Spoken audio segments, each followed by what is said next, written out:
Rain lashed against the shelter's windows as Malika arranged fresh flowers in a chipped vase. Dahlias from Daniel's private greenhouse, delivered that morning with a note, asterisk for the woman who makes broken things beautiful again. Asterisk. The door burst open before she could savor the words. A well-dressed woman stormed in, her designer heels clicking like gunshots. So you're the gold digger seducing my brother. Malika didn't flinch. At 80, she'd faced storms fiercer than this spitting socialite. Your brother is grown. He chooses where to spend his time. Caroline Thorne's manicured finger jabbed the air. He's funding this dump because of you. The press thinks he's having a mental breakdown. She flung a tabloid on the table, a photoshopped image of Daniel helping Malika walk, the headline screaming asterisk billionaire's midlife crisis, senile or sick, asterisk. Malika's hands trembled, but not from fear. The cruelty of it, reducing kindness to pathology, reducing asterisk her asterisk to a punchline, stung deeper than she'd admit. A shadow filled the doorway. Daniel stood rigid, rainwater dripping from his coat. Get out, Caroline. His sister whirled. You're throwing away our family's reputation for some. Asterisk enough. Asterisk the word cracked like a whip. For the first time, Malika saw the steel beneath his polished exterior. Apologize to her. Now. Caroline gaped. You can't be serious. The air thickened. Malika watched emotions flicker across Daniel's face. Shame, fury, something raw and vulnerable. When he spoke again, his voice was quieter. Deadlier. If you ever disrespect her again, you're cut off. From everything. His sister paled. The unspoken threat hung between them. No trust fund, no penthouse, no place in the dynasty their father built. With one last venomous glance at Malika, she stormed out. Silence pooled in her wake. Daniel sank onto a rickety chair, suddenly looking every bit his age. I'm sorry. Malika studied him, the way his shoulders slumped, the guilt darkening his eyes. This wasn't just about today. Your family thinks I want your money. Do you? The question wasn't accusatory. Almost hopeful. She laughed softly, gesturing around the shelter. Look at my palace. Why would I need more? A beat. Then. They think I'm pitiful. Daniel's whisper was barely audible. That I'm chasing some maternal fantasy. Malika moved closer, her arthritic joints protesting. She cupped his face, forcing him to meet her gaze. And what do you think? His breath hitched. For a man who commanded boardrooms, he seemed terrifyingly young in this moment. I think. His hand covered hers. I've never met anyone who sees me instead of my wallet. Outside, the rain slowed to a murmur. Somewhere, a clock ticked toward a decision neither could take back. Malika withdrew first. You should go. Daniel stood abruptly. But at the door, he turned, his expression unreadable. What if I don't want to? The gala's chandeliers cast a diamond glare over Manhattan's elite, their champagne flutes clinking with practiced elegance. Malika sat stiffly in her borrowed gown, emerald silk, ordered by Daniel to match her favorite headscarf, as whispers slithered through the crowd. Asterisk, is that his new pet project? At her age, it's downright grotesque. Asterisk. Daniel's hand found hers under the table, his thumb tracing her knuckles. Ignore them. She met his gaze, noting the tension in his jaw. You're fighting battles I stopped caring about decades ago. A sudden hush fell. The MC announced Daniel's keynote speech. As he took the podium, cameras flashed like a firing squad. Tonight's honoree taught me something, he began, voice carrying across the ballroom. That real courage isn't writing checks, it's showing up when the world mocks you for caring. Malika's breath caught. He wasn't reading from the approved script. Daniel stepped down from the stage, weaving through tables as murmurs swelled. When he reached her, he dropped to one knee.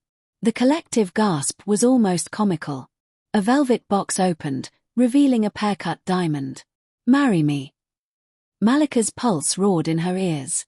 This wasn't the shelter's quiet intimacy. This was a declaration of war against every norm that had governed both their lives. "You foolish boy," she whispered. His smile didn't waver. "I've never been wiser." The room erupted. A society matron fainted. A publicist lunged for her phone. Through the chaos, Malika saw Caroline's ashen face, the reporters already drafting their think pieces. She stood slowly, her joints protesting. The diamond glittered like a dare. When she spoke, her voice carried the weight of her 80 years. "In my village, we measure love by what it survives." She took the ring, sliding it onto her work-worn finger. "Let them see how strong this is." Daniel's embrace lifted her off the ground as cameras captured the moment that would break the internet. The billionaire and the refugee, laughing like teenagers as the world lost its mind around them. The shelter's fluorescent lights hummed overhead, casting a sterile glow over rows of donated canned goods. Malika's gnarled fingers, dark as mahogany and lined with decades of labor, moved methodically as she stacked the dented tins into neat rows. At 80 years old, her back curved slightly from years of bending, first over hospital beds in Dakar, then over sink-scrubbing wealthy women's floors after life had stripped her of her medical license, her home, her pride. Around her, young volunteers laughed, their voices bright and careless, their hands smooth and unmarked by hardship. They called her Auntie with the same absent kindness one might spare a piece of furniture, present, but unnoticed. Malika never complained. She had learned long ago that the world had little room for an aging African woman with no family, no beauty, and no money. That evening, as she shuffled home through the city's glittering streets, her aching knees protested each step. Boutique windows displayed silk dresses and diamond rings, things she had never owned, never desired. A sleek black limousine roared past, tires hissing against wet pavement, then jerked violently to avoid her as she crossed the street. The driver leaned out, face twisted in fury. "Watch where you're going, old woman." Malika paused. Not in fear, but in quiet assessment. The man's tie was crooked, knotted haphazardly as if tugged in frustration. Without a word, she reached out, her movements slow but deliberate, and straightened it with hands that had once stitched wounds and delivered babies. "God bless your journey," she murmured in her thickly accented English. Inside the limousine, Daniel Thorne, 35 years old, billionaire tech mogul and famously disillusioned with life, stiffened. Through the tinted glass, he caught a glimpse of her face, deep wrinkles carved by sun and sorrow, eyes dark and knowing, yet softened by something he couldn't name. Not pity. Not resignation. Peace. His breath caught. In a world where everyone wanted something from him, his money, his influence, his name, this woman had offered nothing but a blessing. As the car pulled away, Daniel turned in his seat, watching her until she disappeared into the crowd.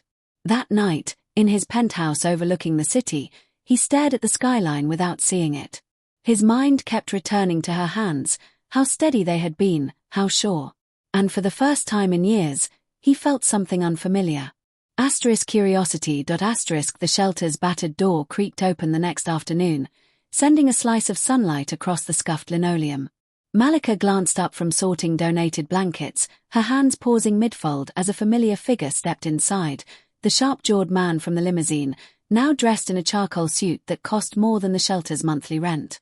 Volunteers froze, whispering behind their hands. Daniel Thorne's face had graced enough magazine covers to be unmistakable, even here. Malika simply wiped her palms on her faded apron and nodded. "You are lost." A flicker of amusement crossed his face. "No," he surveyed the cramped room with an intensity that felt out of place amidst the peeling walls and second-hand furniture. "I came to see you." A hush fell. Even the children stopped their chatter, sensing the shift in the air. Daniel approached, his polished shoes silent against the floor. Up close, he was younger than she'd thought, but his eyes held a weariness that belonged to someone much older. "You straightened my driver's tie yesterday." She studied him, unimpressed by the wealth or the fame. "And you watched me through the window." His lips twitched. "Guilty." Reaching into his pocket, he produced an envelope thick with bills. "For the shelter." Malika didn't take it. "Why?" The question seemed to startle him. Charity, for men like him, was usually transactional, A photo op, a tax write-off. But her dark eyes demanded honesty. Because you didn't ask for it, he admitted finally. A child's giggle broke the tension. Little Aisha, her braids bouncing, tugged at Daniel's sleeve. Mister, can you fix our sink? It's been broken forever. Before his bodyguards could intervene, Daniel knelt, bringing himself eye level with the girl. Show me. Malika watched as he rolled up his sleeves, his expensive watch glinting as he wrestled with the rusted pipes. Water sprayed, drenching his tailored shirt, but he laughed, a genuine sound that transformed his face. Later, as he accepted a chipped mug of tea from her, their fingers brushed. His hands were softer than hers, but callus marked his fingertips, from typing, she guessed. A billionaire who still worked with his hands. Interesting. You're not what I expected, he murmured. She sipped her tea, the steam curling around her face. And what did you expect? Someone, broken. Malika set down her cup with deliberate care. Age and wrinkles are not wounds, Mr. Thorne. They are proof of survival. Outside, his phone buzzed incessantly, calls from board members, no doubt. He ignored them all, his gaze locked on hers. When he rose to leave, he paused at the door. Will you be here tomorrow? She didn't smile. Where else would I go?